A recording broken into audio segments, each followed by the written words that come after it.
नमस्कार. आजच्या व्हिडिओमध्ये ही सुंदर ताटाभोवताची रांगोळी कशी बनवायची ते आपण पाहणार आहोत. चला तर मग व्हिडिओला स्टार्ट करूया. सर्वात प्रथम मी एका पेपरवरती जी डिझाईन बनवायची आहे ती आखून घेतली आहे. तुम्ही डायरेक्ट प्रिंटसुद्धा इथे यूज करू शकता. त्यानंतर A3 साईजची OHP शीट त्यावर मी ठेवून घेतली आणि परमनंट मार्करने ही डिझाईन आखून घेत आहे. आता रांगोळी चिटकवण्यासाठी आपण ग्लू तयार करणार आहोत. तर इथे मी फॅब्रिक ग्लूचा वापर करत आहे. थोडं फॅब्रिक ग्लू आणि त्यात थोडंसं पाणी मिक्स करून एक मिश्रण तयार करायचं आणि हेच मिश्रण आपण रांगोळी चिटकवण्यासाठी वापरणार आहोत. फॅब्रिक ग्लूने रांगोळी खूप छान चिटकते आणि ती क्रॅक होत नाही किंवा कडक होत नाही, म्हणून फॅब्रिक ग्लूचाच वापर करायचा. डिझाईनच्या एका पार्टवरती आपण ग्लू अप्लाय करणार आहोत आणि त्यावरती रांगोळी टाकणार आहोत. एकदाच सर्व ठिकाणी ग्लू नाही लावणार आहोत, कारण त्यामुळे रांगोळीचे कलर्स मिक्स होण्याचे चान्सेस खूप असतात.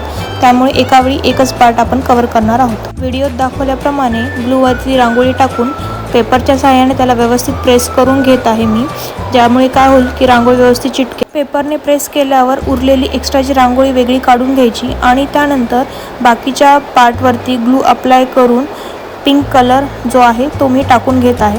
पिंक कलर पूर्ण टाकून झाल्याच्या नंतर मी ग्रीन कलरचा वापर करणार आहे. सो मला जिथे जिथे ग्रीन कलर यूज करायचा आहे तिथे मी आता ग्लू अप्लाय करून घेत आहे. सो ग्लू व्यवस्थित मी लावून घेत आहे. बारीक पार्टवरती व्यवस्थित बाहेर न जाऊ देता मी इथे ग्लू अप्लाय करत आहे. तुम्हालाही त्याच पद्धतीने व्यवस्थित ग्लू लावायचा आहे आणि त्यानंतर चाळणीच्या सहाय्याने किंवा हाताने तुम्ही कोणत्याही पद्धतीने त्यावरती कलर टाकू शकता व सेम पेपरच्या सहाय्याने त्यावरती प्रेस करायचं आणि नंतर एक्स्ट्राची रांगोळी मी काढून घेत आहे. रांगोळीचा फर्स्ट लेअर झाल्याच्या नंतर रांगोळी व्यवस्थित सुकू द्यायची. जवळपास अर्धा ते 1 तास आपण वाट पाहायची आणि त्यानंतर दुसऱ्या लेअरला सुरुवात करायची आहे. सो दुसऱ्या लेअरला सुरुवात करताना सेम आधी ग्लू अप्लाय करून घ्यायचा आहे. सो तुम्ही तर पाहू शकता की मी पिंक कलरवरती परत एकदा ग्लू लावत आहे आणि त्याच पद्धतीने तुम्हालाही ग्लू अप्लाय करून घ्यायचा आहे. मला लोटसचा कलर 2 शेडिंगमध्ये हवा आहे, म्हणून इथे मी 2 कलर यूज करणार आहे, डार्क पिंक आणि लाईट पिंक.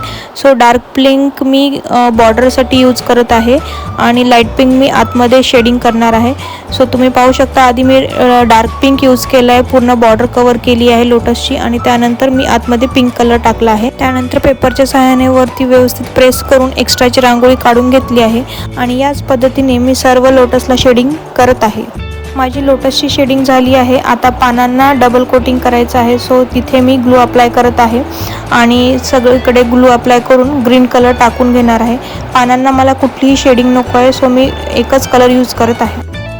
डबल लेअर झाल्याच्या नंतर रांगोळी परत एकदा व्यवस्थित सुकू द्यायची आहे आणि त्यानंतरच आपण शेडिंग करणार आहोत. तर इथे मी ॲक्रेलिक कलरचा वापर करत आहे. बारीक ब्रश घेतलेला आहे आणि पूर्ण लोटसला आउटलाईन करत आहे.